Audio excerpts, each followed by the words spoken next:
Jadi masyarakat pun juga secara tidak langsung mengingat apa yang kemudiannya sudah pernah terjadi ataupun dalam hal ini adalah respon-respon apa yang kemudian diberikan oleh Pak Jokowi begitu ya. Betul. Nah, yang jadi masalah kan ini dua individu yang berbeda. Betul. Nah, bias persepsi itu yang berbahaya di sini. Saya nggak berani bilang prestasinya Gibran, Mas Gibran gitu seperti apa gitu. Pak Jokowi seperti apa. Tetapi akhirnya yang bahaya adalah yang langsung menyamakan bahwa individu A itu sama dengan individu B. Bagusnya A, bagusnya B. Tapi ini juga berlaku bahwa jeleknya A, jeleknya B ya. Jadinya yang makin nggak suka tuh.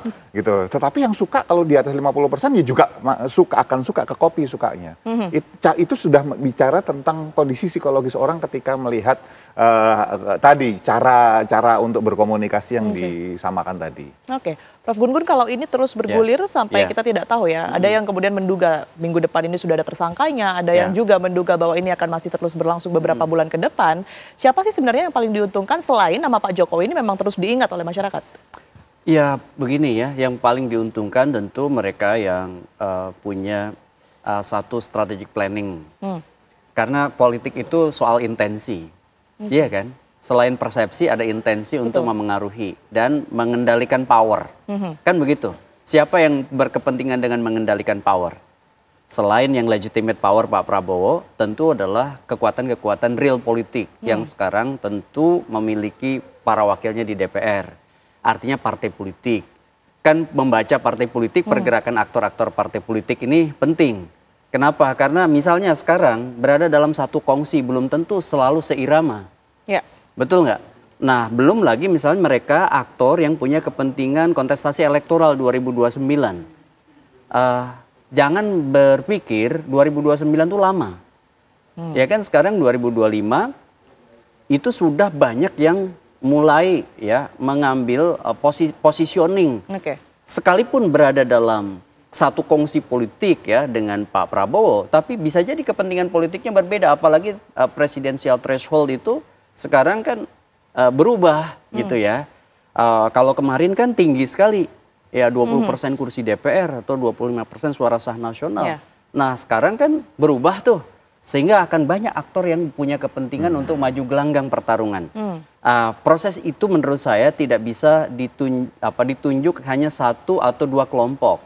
Tapi kita bisa baca mana sekarang yang melakukan legitimasi dan mana yang melakukan delegitimasi sebagai bagian dari berada dalam posisi politiknya yang aman, baik secara politik dengan kekuatan politiknya maupun individunya. Contoh ya, pemakzulan belum tentu ujung dari pemakzulan itu adalah jatuhnya Gibran. Bisa jadi delegitimasi Gibran, iya kan? Nah, siapa yang punya kepentingan dengan proses delegitimasi Gibran? Banyak tentu. Tapi apakah salah atau tidak? Itu akan kembali kepada pertarungan pembuktian-pembuktian. Sehingga di satu sisi bicara politik itu bicara persepsi, tapi di sisi lain adalah tindakan politik yang diverifikasi. Nah contoh misalnya aktor politik yang ada di DPR. Sekarang Mbak Tiara lihat, apakah satu produk mungkin nggak terjadi? Misalnya seperti pemakzulan, berujung sukses atau tidak, tergantung pada sikap para politisi di DPR juga. Kalau dihidupkan, oke jadi. Dan itu bisa aja jadi guliran isu yang kemudian real dan menekan Gibran. Sekaligus kalau menekan Gibran juga menekan Pak Jokowi gitu loh maksud saya. Baik, ini kan banyak sekali ya belakangan ini narasi politik, kemudian juga narasi hukum. Prof Gun-Gun yang bisa dikatakan agak kabur begitu ya, bagaimana kemudian ini masyarakat ataupun juga publik memaknainya. Nah, kita memfilter ini seperti apa ya untuk kemudian mendapatkan informasi yang bahkan dari segi bahasa tubuh saja ini masih susah untuk diartikan begitunya arahnya kemana? Ya memang gini ya, kita butuh satu kerja kolektif untuk membangun political literacy mainstreaming. Jadi memang isu-isu yang sebut aja isu-isu pinggiran yang dipaksakan menjadi isu-isu utama dan itu menegasikan isu-isu yang jauh lebih besar, itu kerap dimainkan oleh para elit. Contoh misalnya, harusnya isu ijazah palsu itu kan lebih cepat selesai. Betul. Tapi kemudian bergulir sehingga kemudian publik teralihkan perhatiannya dari isu-isu yang jauh lebih substantif dan jauh lebih besar. Dari sisi hukum maupun dari sisi politik kebangsaan. Iya kan? Contoh misalnya isu hukum mana yang sebut aja di ranking sebagai isu penting sekarang. Nyaris semua berada di bawah isu soal ijazah palsu. Padahal banyak sekali isu tambang, ya isu lingkungan ya, kemudian mungkin isu kebocoran anggaran di banyak sekali daerah. Nah, itu terlupakan. Ada sih, tapi kemudian isu itu lagi-lagi menjadi isu minor. Tidak kemudian menjadi isu mainstream dalam dua tahun setengah atau bahkan mungkin intens dalam 1 tahun belakangan ini. Nah, maksud saya publik menurut saya bisa diberi semacam pilihan apa, itu bergantung pada para opinion maker. Dan media juga, tanggung jawab media untuk merankingkan isunya apa gitu. Baik. Mas Kirdi, kalau kita melihat dari kebiasaan-kebiasaan Pak Jokowi, kemudian juga narasi-narasi yang sering diucapkan, termasuk bagaimana body language, ya Anda melihat ini adalah semacam reaksi yang spontankah atau memang sudah semacam direncanakan sebelumnya? Dan kalau melihat reaksi-reaksi seperti ini, indikasinya apa? Gini, terlalu naif kalau buat saya ya. Kita menganggap bahwa apa yang ditampilkan Pak Jokowi itu sebuah reaksi yang spontan. Satu, karena kalau kita bicara hanya satu titik event aja, contohnya wawancara ini, sudah pasti Pak Jokowi sudah siap dengan jawaban-jawaban atas pertanyaan-pertanyaan yang kemungkinan besar diajukan. Apa sih yang akan ditanya? Kan gitu, sudah tahu gitu. Dan beliau juga pasti punya tim yang udah mempersiapkan hal itu. Itu satu. Yang kedua, segala sesuatu yang ditampilkan oleh Pak Jokowi, saya nggak bilang semua, tetapi sebagian besar kalau kita lihat, banyak sekali Pak Jokowi itu memang sudah sangat terlatih dari zaman dulu ketika masih wali kota. Yang pas wali kota, Pak Wali Kota yang Prof. Gun Gun ya, itu sebetulnya masih agak kelihatan gitu ya, beberapa ekspresi gitu. Tapi makin ke sini sebetulnya ketika dia jawab misalnya, "Loh kok tanya saya?" Misalnya kayak kata-kata kayak gitu. Itu pun sebetulnya tanda petik gurauan yang dia tahu ini akan membuat orang membicarakan hal tersebut.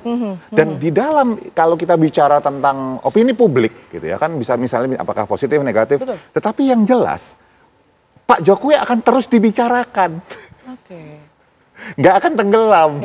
Jadi buat saya ini, saya tadi belajar sekali dari Prof. Gun Gun bagaimana gitu cara-cara menjawabnya, kebiasaan dalam respon begitu ya. Bahwa banyak masyarakat Indonesia konten nomor 2. Bagaimana seseorang mendeliver message itu nomor 1. Jadi santun. Dilihat. Dan kita kapan Pak Jokowi nggak santun? Ya, jadi Pak Jokowi sudah menang satu bahwa beliau menjawab tidak dengan kasar misalnya, dengan kata-kata yang misalnya terlalu lugas misalnya. Yang kedua, sudah direncanakan dengan sangat baik, walaupun memang masih ada yang dibocor dikit gitu, itu nggak apa-apa lah. Bocor itu gimana indikasi ya Mas Kirdi? Yang tadi yang saya katakan bahwa kemudian masih ada kesel sedikit gitu dan kelihatan, itu kan kita namanya bocor tuh istilahnya, seperti itu. Dan yang terpenting adalah, apapun isunya yang sedang dibawa, saya sepakat sekali bahwa masih ada isu-isu lain sebetulnya yang mungkin kualitas pentingnya itu jauh gitu ya. Tadi isu tambang lah, isu ini itu segala macam ya. Itu yang sebetulnya kok justru itu nggak muncul ya gitu. Justru yang muncul yang bagian sini. Pertanyaannya adalah dengan isu yang tanda petik sebetulnya minor ya, masalah delegitimasi segala macam itu iya berikutnya gitu. Tapi nama Pak Jokowi akan terbawa terus di panggung yang menuju ke tahun apakah 2029 segala macam, mengawal siapapun yang dikawal nanti kan seperti itu. Bagi pejabat publik sebenarnya gesture-gesture seperti itu seberapa sulit sih untuk ditutupi begitu? Jadi gini, kalau kita bicara dalam waktu panjang, katakanlah ada sebuah proses investigatif interview atau interogasi. Akan sangat sulit untuk kemudian dalam waktu katakan 1 jam untuk terus mempertahankan gestur seperti itu. Sulit. Tapi pertanyaannya kalau dalam interview 15 menit, setengah jam, apalagi ada cut, dipotong seperti macam-macam, ya cukup oke sih, bisa semua orang sebetulnya bisa melatih dirinya untuk itu. Baik. Ya. Baik, terima kasih banyak Mas Kirdi atas perspektifnya dan juga Prof. Gun Gun ya. Kita nantikan bersama bagaimana kemudian ujung dari kisah ini, karena seperti yang dikatakan tadi bahwa ini nampaknya akan terus bergulir sekalipun juga dengan kasus-kasus yang lain begitu bisa ya. Bisa jadi Mobius strip. Kalau dari Prof. Gun Gun. Terima kasih semuanya, sehat selalu Bapak-bapak.